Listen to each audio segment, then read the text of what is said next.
নমস্কার। আজ আমরা একটা অসাধারণ বাংলা ভূতের গল্প নিয়ে কথা বলবো। হেমেন্দ্র কুমার রায়ের লেখা ওলাইতলার বাগানবাড়ি। গল্পটা অনেকেই হয়তো পড়েছেন, কিন্তু আমরা আজ একটু অন্যভাবে এগোবো। মানে আমরা গল্পটা ব্যবচ্ছেদ করব, বোঝার চেষ্টা করব ঠিক কোন কোন কৌশলে লেখক আমাদের মনে ভয় তৈরি করছেন। একদম। মানে হেমেন্দ্র কুমার রায় তো সাসপেন্স আর ভয়ের পরিবেশ তৈরিতে একজন মাস্টার ছিলেন। আজকের আলোচনায় আমরা ঠিক সেই কারিগরি দিকগুলোই দেখব।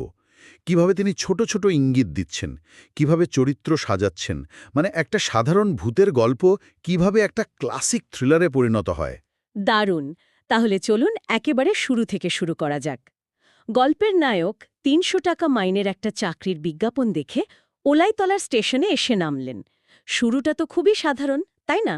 আপাতদৃষ্টিতে সাধারণ, কিন্তু স্টেশনে নামার পরেই ওই স্টেশন মাস্টারের সাথে দেখা হওয়ার মুহূর্তেই ওখানেই কিন্তু গল্পের আসল শুরু। হ্যাঁ, ওই কথোপকথনটা। স্টেশন মাস্টার যখন বলেন যে গত ৮ সপ্তাহে ঠিক একই দিনে একই ট্রেনে করে ৮ জন লোক ওই চাকরি করতে গেছে, আর তাদের কেউই ফেরেনি। ব্যাস, ওই একটা সংলাপ, ওখানেই গল্পটা আর একটা চাকরির ইন্টারভিউর গল্প থাকে না। মুহূর্তের মধ্যে এটা একটা জীবন মরণের লড়াইয়ের প্রেক্ষাপট পেয়ে যায়। তার মানে লেখক শুরুতেই নায়ককে একটা এমন জায়গায় ঠেলে দিচ্ছেন যেখান থেকে ফেরা মুশকিল। আর জমিদার কৃতান্ত চৌধুরীর সম্পর্কেও একটা রহস্য তৈরি হচ্ছে। গ্রামের কেউ নাকি তাকে দেখেনি। ঠিক। আর অজানাই তো সবচেয়ে বড় ভয়, তাই না? কৃতান্ত চৌধুরী যদি একজন সাধারণ রাগী জমিদার হতেন, ভয়টা একরকম হতো। কিন্তু তিনি যখন একটা রহস্যময়, প্রায় অদৃশ্য সত্তা, তখন আমাদের কল্পনা আরও ভয়ঙ্কর সব ছবি আঁকতে শুরু করে। এত কিছু শোনার পরেও কিন্তু আমাদের নায়ক দমে যাননি। তিনি তার পোষা বুলডগ রোভারকে নিয়ে এগিয়ে যান। আর এখানেই গল্পের পরিবেশ বা অ্যাটমসফিয়ার একটা বড় ভূমিকা নিতে শুরু করে। অমাবস্যার রাত, মেঘলা আকাশ। আর ওই পরিত্যক্ত খ্রিশ্চান কবরস্থানটা, হ্যাঁ, ওটা তো একদম গায়ে কাটা দেওয়ার মতো। দেখুন, হরর গল্পে পরিবেশ নিজেই একটা চরিত্র। হেমেন্দ্র কুমার রায় এখানে ঠিক তাই করেছেন। অন্ধকার, নির্জনতা এগুলো তো আছেই, কিন্তু ওই কবরস্থানের উল্লেখটা, ওটা শুধু পরিবেশ তৈরির জন্য নয়, ওটা একটা অত্যন্ত গুরুত্বপূর্ণ পূর্বাভাস, ফোরশ্যাডোয়িং যাকে বলে। ও আচ্ছা, তার মানে গল্পের শেষে কি হবে তার একটা বীজ উনি এখানেই বুনে দিচ্ছেন। হ্যাঁ, একদম। এই উপাদানগুলো শুধু আমাদের ভয় দেখানোর জন্য নয়, এগুলো আসলে গল্পের পাজেলের এক একটা টুকরো। ওই ভাঙা বাড়ি, জঙ্গলে ঢাকা বাগান, কবরস্থান, সবই আসলে ভেতরের অশুভ শক্তির প্রতীক। আর সেই ভগ্নপ্রায় বাড়িতে পৌঁছে নায়ক যা দেখলেন তা তো আরও অদ্ভুত। ৩০০ টাকা মাইনের জমিদারের বাড়ি, অথচ তার এই অবস্থা। বাড়ির ভেতরে আলো জ্বলছে, কিন্তু কোথাও কেউ নেই। এই ব্যাপারটা কেন? এটা একটা ফাঁদের মতো। আলোটা হলো টোপ। ওটা নায়ককে আর পাঠককে ভরসা দেয় যে ভেতরে কেউ আছে, এটা কোনো ভুতুরে বাড়ি নয়। কিন্তু জনপ্রাণীর অনুপস্থিতি সেই ভরসাকে সঙ্গে সঙ্গে প্রশ্নের মুখে ফেলে দেয়। এই আলো আধারির খেলাটাই সাসপেন্সকে তীব্র করে তোলে। এরপর নায়ক ভেতরে ঢুকলেন এবং জমিদার কৃতান্ত চৌধুরীর সাথে তার দেখা হল। তার যে বর্ণনা দেয়া হয়েছে, উফ, কুচকুচে কালো, শীর্ণ চেহারা, বুকের হাড় গোনা যায়, ভয়ঙ্কর। কিন্তু আমার কাছে তার চেহারার চেয়েও বেশি অদ্ভুত লেগেছিল রোবারের প্রতি তার প্রতিক্রিয়াটা। আপনি একেবারে গল্পের কেন্দ্রে পৌঁছে গেছেন। কৃতান্ত চৌধুরীর শারীরিক বর্ণনাটা আমাদের বুঝিয়ে দেয় যে সে স্বাভাবিক মানুষ নয়, কিন্তু রোভারের প্রতি তার প্রতিক্রিয়াটা হল গল্পের প্রথম শক্ত প্রমাণ। পশুদের একটা সহজাত প্রবৃত্তি থাকে অশুভ কিছু চেনার। রোভারের গর্জন আর কৃতান্ত চৌধুরীর ওই ভয়, ওটা শুধু কুকুর অপছন্দ করা নয়, তাই তো? মোটেই না। ওটা হলো একটা অস্বাভাবিক সত্তার ভয়। সে জানে এই প্রাণীটা তার মুখোশ খুলে দিতে পারে।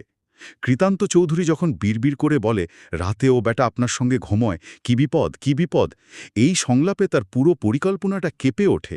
সে বুঝতে পারে তার শিকার একা নয়, রোভার এখানে শুধু একটা পোষ্য নয়, সে নায়কের রক্ষা কবচ। এরপর কৃতান্ত চৌধুরী নায়ককে দোতলার একটা ঘরে থাকতে দেন এবং দুটো অদ্ভুত নির্দেশ দেন। ১. গোরস্থানের দিকের জানলা না খোলা। আর ২. কুকুরটাকে অবশ্যই বেঁধে রাখা। আর নায়ক দ্বিতীয় নির্দেশটা অমান্য করেন, যা শেষ পর্যন্ত তাকে বাঁচিয়ে দেয়। হ্যাঁ, এই নির্দেশ অমান্য করাটাই গল্পের মোড় ঘুরিয়ে দেয়। কৃতান্ত চৌধুরী এখানে নিজের দুর্বলতাগুলো নিজেই প্রকাশ করে দিচ্ছে। সে জানে গোরস্থানের সাথে তার কোনো ভয়ঙ্কর সংযোগ আছে, আর সে এটাও জানে যে তার আসল উদ্দেশ্য পূরণ করতে গেলে রোভারকে সরাতে হবে। আর সেই কঠিন বাস্তবেই মাঝরাতে নায়কের সামনে এলো। লোহার মতো দুটো শক্ত হাত তার গলা টিপে ধরে। যখন তার প্রাণ প্রায় যায় অবস্থা, ঠিক তখনই আক্রমণটা থেমে যায়, আর ঘরে একটা ধস্তাধস্তির শব্দ শোনা যায়। হ্যাঁ, এখানে গল্পটা মানসিক ভয় থেকে শারীরিক আক্রমণে চলে যাচ্ছে। কিন্তু লক্ষ্য করুন, লেখক এখানেও রহস্য ধরে রাখছেন। আক্রমণকারী আর রোভার দুজনেই উধাও। আলো জ্বালিয়ে নায়ক দেখেন ঘর ফাঁকা। এই অনিশ্চয়তাটা, মানে কি ঘটল আর ওরা কোথায় গেল, এই প্রশ্ন দুটোই সাসপেন্সকে চরমে পৌঁছে দেয়। আর রাশি রাশি মানুষের হাড় গোড়। এই গোপন ঘরটা হলো ক্লাসিক গথিক হররের একটা ট্রেডমার্ক উপাদান। বাড়ির মধ্যেই লুকিয়ে থাকে ভয়ঙ্কর রহস্য। এই ঘরটা আসলে কৃতান্ত চৌধুরীর পৈশাচিক সত্তার আসল রূপ। এটা একটা কসাইখানা। এই ঘরটা আবিষ্কারের সাথে সাথে গল্পের সমস্ত সন্দেহ সত্যি বলে প্রমাণিত হয়। মানে এটা আর ভূতের ভয় নয়, এটা একটা সিরিয়াল কিলারের ডেরায় আটকে পড়ার ভয়। ঠিক তাই, অথবা তার থেকেও ভয়ঙ্কর কিছুর। এই মুহূর্তে নায়ক বোঝেন যে তিনি শুধু কোনো অশরীরী আত্মার পাল্লায় পড়েননি, তিনি এমন এক সত্তার খপ্পরে পড়েছেন যে শারীরিকভাবে মানুষ খুন করে। ভয়টা এখানে অনেক বেশি জৈবিক হয়ে ওঠে। এই ভয়ঙ্কর আবিষ্কারের পরেই দরজায় রোভারের ডাক শোনা যায়, আর পুলিশ ও স্টেশন মাস্টারও এসে হাজির হন। সবাই মিলে নিচে নেমে দেখে সিঁড়ির তলায় কৃতান্ত চৌধুরীর মৃতদেহ পড়ে আছে, গলায় গভীর ক্ষত। বোঝা যায় রোভারই তাকে শেষ করেছে। কিন্তু গল্পের আসল টুইস্ট তো তখনও বাকি ছিল। হ্যাঁ, সেইটাই তো। যখন স্টেশন মাস্টার মৃতদেহটা শনাক্ত করেন, একদম। তিনি জানান এটা কৃতান্ত চৌধুরী নয়, বরং ভুবন বসু নামে এক স্থানীয় বাসিন্দা, যে ২.৫ মাস আগে কলেরায় মারা গিয়েছিল আর যার লাশ শ্মশান থেকে চুরি হয়ে যায়। মানে ওটা কৃতান্ত চৌধুরী ছিলই না, ওটা একটা লাশ ছিল।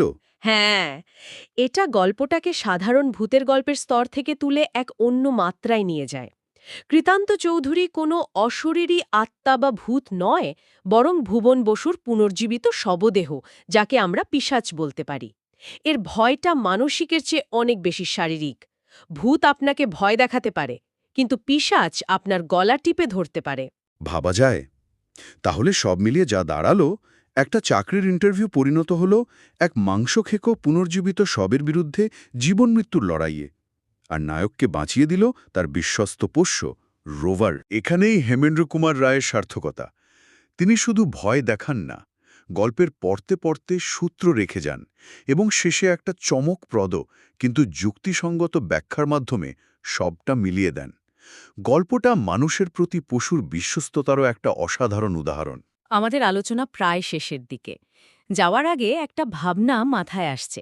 নায়ক দুটো সতর্কবার্তা পেয়েছিলেন, একটা স্টেশন মাস্টারের কাছ থেকে, যা তিনি শোনেননি, আর দ্বিতীয়টা কৃতান্ত চৌধুরীর কাছ থেকে, কুকুরটাকে বেঁধে রাখার ব্যাপারে, যা তিনি অমান্য করেছিলেন। এর মানে কি এই যে কোন ভয়কে গুরুত্ব দেওয়া উচিত আর কোনটাকে নয়, সেটা বুঝতে পারার মধ্যেই আসল চাবিকাঠিটা লুকিয়ে থাকে। খুব ইন্টারেস্টিং পয়েন্ট। আর সবচেয়ে বড় প্রশ্ন, যদি রোভার তার সাথে না থাকত, তাহলে এই গল্পের শেষটা ঠিক কেমন হতো?